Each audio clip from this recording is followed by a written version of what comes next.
this moment to just stand up to your feet, and if you would just welcome my oldest daughter, Arianna Condrey.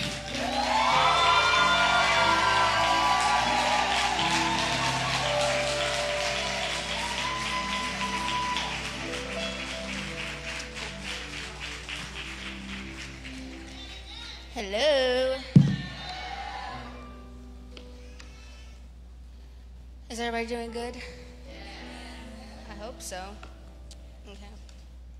So today the topic is relationship versus relationships, because all through this we've been talking about just financial things and just like mental things. But to be invincible, you have to have that relationship with Jesus. And you can't get anywhere with that. So the reason why it's important to have that relationship with Jesus is because he's going to balance out every other relationship that you have. It's like a waterfall. So you have God at the top. You have then every other earthly thing. But the only real important relationship that you have is God's relationship, because we're human beings. And there is a spiritual warfare that nobody can explain, because none of us know for ourselves.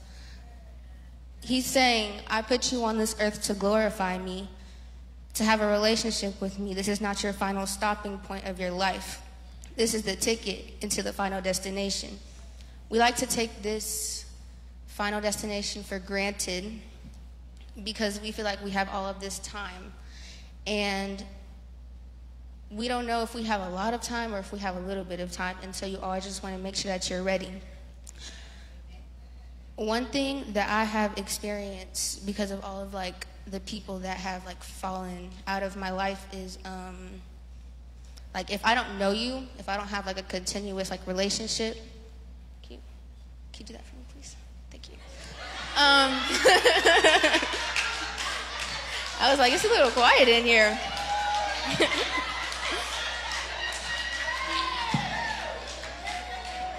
Okay, so for real. Okay, so I have made it I have made it to where if I'm not continuously talking to this person, if I don't have an actual connection, and I'm not talking about not talking for like two months, I'm talking about haven't talked to you for like 3 years. I don't know you. I know of you, but I don't know you. And when I was just praying to God a few days ago, I think, he was saying, he brought the saying to me, depart from me, for I never knew you. And he was saying that I know of these people, but I don't know you, because I don't continuously talk to you every single day like if I'm your friend. We got to learn how to stop using God as an SOS system.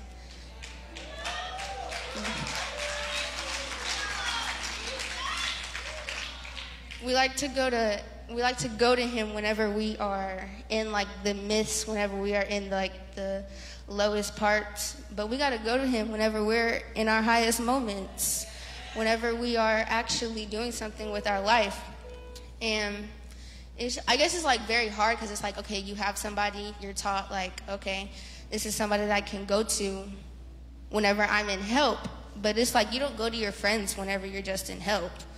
Like, you got to go to him consistently, and that's something that as human beings we like to take for granted, because we're like, okay, we have this source, let's use it all the time. You can use it all the time, but don't mistreat it.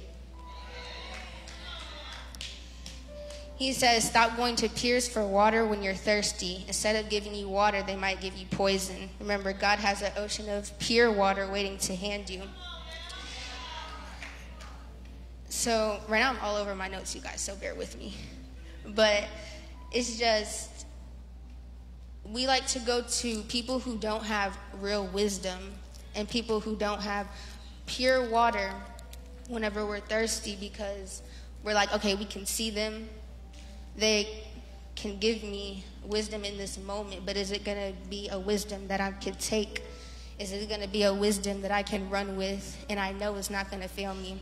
And that's whenever we have to have faith and trust. And it's like, okay, we might fall sometimes, but it's like we have to know to get back up. We got to know this is a relationship. It's not something that is mandatory. It's something that we choose to have. And that's why we can't take it for granted. You have to look at your life like if you're in God's point of view. Because he can see everything, but can we see everything? And we can't. Our friends can't see everything. So we put all of this trust into our peers and into our people that we can see and people that we can touch. But it's like, would you rather have wisdom from somebody who is like, you can't even touch them? That's how high they are, literally. So it's just, we just need to make sure that we have that commitment to knowing, like, okay, this is the relationship that I've set place. And a lot of Gen Z, errors, we like to get on the phone every single day with that one person, if you know what I'm talking about. And it's like, you need to get off that phone with that one person, but you got that one person up there that is sitting there waiting for you.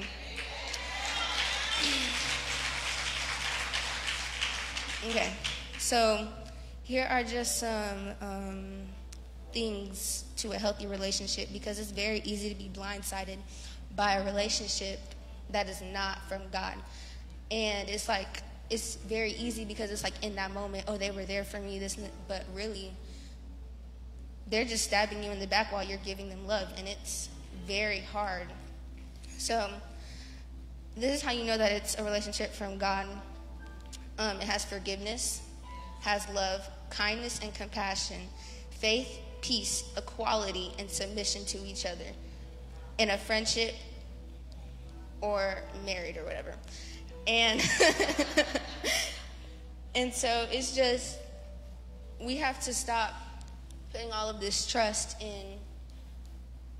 to human earthlings. And I guess that's basically what I'm just trying to say, is that we have somebody who has actual powers. Somebody who, like, if you look at your life right now and you see that he's like in the thickness of you, haven't you seen that he saved you from all of these other things? And what have your friends done? Because, I mean, they can tell you one thing in that moment, but what are they telling everybody else? And it's just like, wow. Like really? And so that's just, yeah, so that's just like one thing. And that's why I was telling somebody, I think it was Christian, that like, I'm not even going to say most of it, because some of it is just like, wow, like, what? So I guess I'll go easy on you guys for this first one, because I guess I'm going to come back, because nope, God did not prepare me for this, you guys, at all. Get into a place of worship and prayer before bed, because that's when the devil starts to work. So usually, like, we'll get off the phone or we'll get off FaceTime or whatever with a certain person and go straight to sleep without praying. We might do like a 5-minute prayer, but like, really, you guys. And we need to get into that, because at nighttime, the devil is able, while everybody is sleeping, the devil is able to attack you. The devil is able to do whatever he basically wants more than what he already does in the morning. So that's why at night more car accidents happen, more just things that aren't normal. Not because nobody can see, yes, that, but not just because of that, because that's whenever the devil is like, okay, my warriors are sleeping and I don't have to worry about anything. When I say warriors, I mean like my mom, mama, titi Mel, like all of them. I'm going to go to, this is on trust. I'm going to Leviticus 10, verse 8 through 11, where it says, God instructed Aaron, when you enter the tent of meeting, do not drink wine or strong drink, neither you nor your sons, lest you die. This is a fixed rule down through generations. The difference is everybody has a different relationship with God. So you can't look at somebody else's relationship and is like, oh, I wish I had that relationship. My relationship could be better. It can be better if you're putting forth to it, if you are putting that effort. And it's like everybody wants to look at everyone else's relationship and what everybody else is doing wrong and what just things, but they're not really focused on themselves. And so take, for instance, Aaron, Adam, and Eve. One thing that they had in common is they all did not know why God was telling them what he was telling them, but the difference between them is that only one of them obeyed God. We have to put trust into God. It's like a trust fall. We tend to trust people that we can see, that we can hear. But it's like, if you think about it, people have seen God before. People have heard him. But if you think about it, whenever you take God's initiative and whenever you think about what God thinks of you and whenever you have that relationship with him, you will go to find yourself doing things that you never thought seeing yourself doing. Like, for instance. And it's just like, whenever you have that relationship, and I know I keep saying relationship a lot, but that's what this is mainly about, we tend to just have more faith, but it's like, okay, where does that faith start? It starts with just trying, because a lot of us were like, oh, I'm trying. Praying at dinner is not trying, you guys. And so a lot of people don't understand that we have to actually press into the word, because this is a continuous battle between not just you, but for your children, but for your grandchildren, because they can't fend for themselves. But you have to know that you have that relationship with God that you can fend for yourself and your family. And it's like a U.S. soldier. We're not equipped to go into the war, but they are. So it's like whenever I see my mom praying or whatever, I leave her alone, because she's not just fighting for herself, she's fighting for me and my sister, because we are not equipped.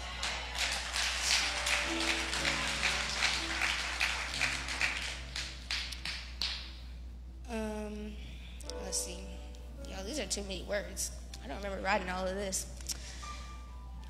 We tend to say, like, okay, I've known this person for a very long time. I don't know how to, you ask God for help, because it's like the person that I've known the longest stabs me in the back, and it's like, what am I supposed to do now? Like, you're just stuck.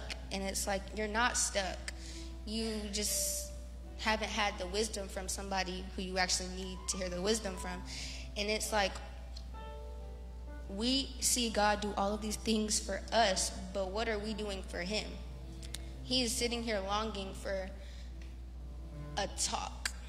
Sitting here, he's not asking for money. He's not asking for shoes or clothes or things. He's asking for a talk. So I remember hearing my mom the other day, or like yesterday, whenever she was like, the price that he paid has nothing to what we have to give. And that's right, because he died for us. And all he wants in return is a talk. Not just one, but continuously. And it's like, if you actually just sit there and you just stop being a lukewarm and you stop looking at what everybody else does, you just stop longing for it. And you just actually realize, it's not even just life or death at this point. It's choosing the right way continuously to live life, and then not even die after that. You're just going into a settling place. But whenever you choose to just go the opposite way and you choose to do what the world is telling you to do, you're living, but you're actually dying, and then you're going to die. A lot of people just think about that, and they're just like, oh, I need to get in a relationship with God, and then right after that, they go to switch. Because in that moment, they're not thinking, oh, okay, this is going to count against me. No, it's going to count. I've done things that are going to count against me. We all have. And it's like, when are we going to stop doing things that are going to count against us? But it's like, whenever you have that relationship, you don't long to do it anymore. So, it's just kind of my thoughts, I guess. The way that the devil works is crazy. And I will say that because he will take 3-year-olds to sit there and do his work for him. But they can't fend for themselves, though. So that's why we have to go back to that relationship, because it's like, if I'm covered by my mother, who has covered me because I'm not equipped, it's like he will take anybody and anything. So a lot of things that I will say is that we just have to make sure that we are just focused on ourselves, because whenever you pass to continue to live, it's just you and him, it's nobody else. And there's just one thing that people don't seem to get, that whenever they do other people wrong to get their get back or to get their, it's not a real relationship, I don't need it for real, that's being counted against them. And then it hurts in that moment, but then you can look at God and you can say, hey, I have another relationship that actually counts. Another relationship that doesn't waste my time. Another relationship that actually gives me something and I barely have to give anything in return. And we just, as people, I guess, yes, human beings, we need to know that we're in an actual battle. Like, we are in a spiritual warfare. And it's not a game. And I know you hear everybody say that, but it's like, if you think about it, like, there are things to come and get you specifically.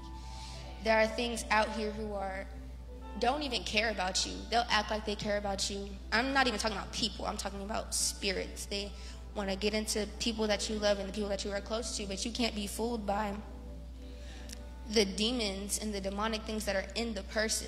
The person is not demonic. It's just the demon in them. And we have to come to realize that whenever you have that relationship, you can cast that demon out with just one prayer. And it's not that hard to just actually sit there, turn your music on and just pray and listen and interfere and fast and do all of these things that you need to do, because in the end, we're getting a reward either way. Because if we don't have that relationship, it's like we're continuously getting hurt.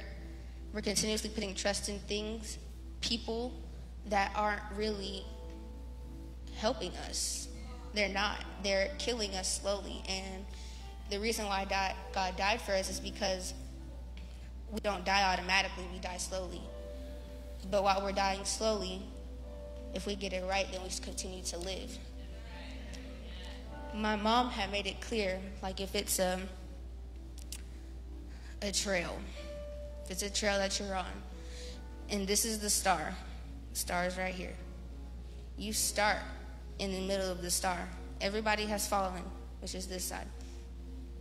But we have to know that it's not just, oh, he's a spirit, and oh, he's, this is God, people like to say it and then brush it off.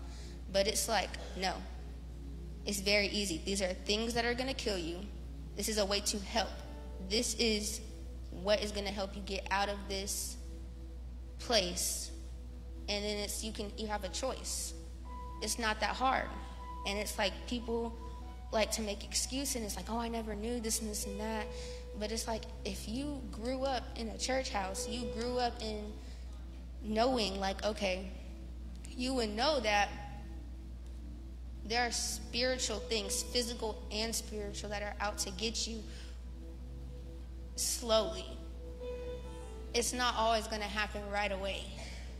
That relationship is not always just going to build right away.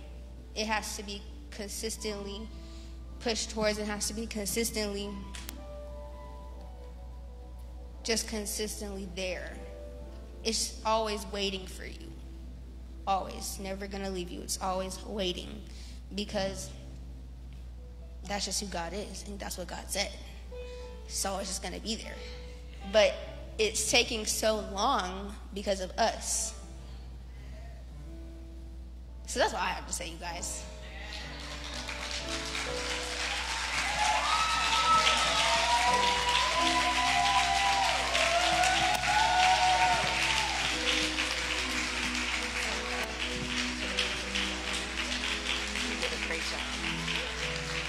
Let's praise God for Arianna's obedience. Wow. I think the first time I preached, I may have been 18 years old. So you got me by several years. I'm not perfect. My girls are not perfect. None of us are perfect. But I believe that God is creating a heart in us for him. And we're going to keep chasing after him. I prophesy that over my children and over my grandchildren. We will chase after God. I'm chasing after you, no matter what I have to do. 'Cause I need you more and more. I'm chasing after you, no matter what I have to. 'Cause I need you more and more. Oh, I'm chasing after, no matter what. 'Cause I need you more and more, more and more, more and more. Oh, more and more, more and more, more and more, more and more, more and more. I'm chasing after you. I'm my way through just to be close to you. Oh, to you. I'm chasing.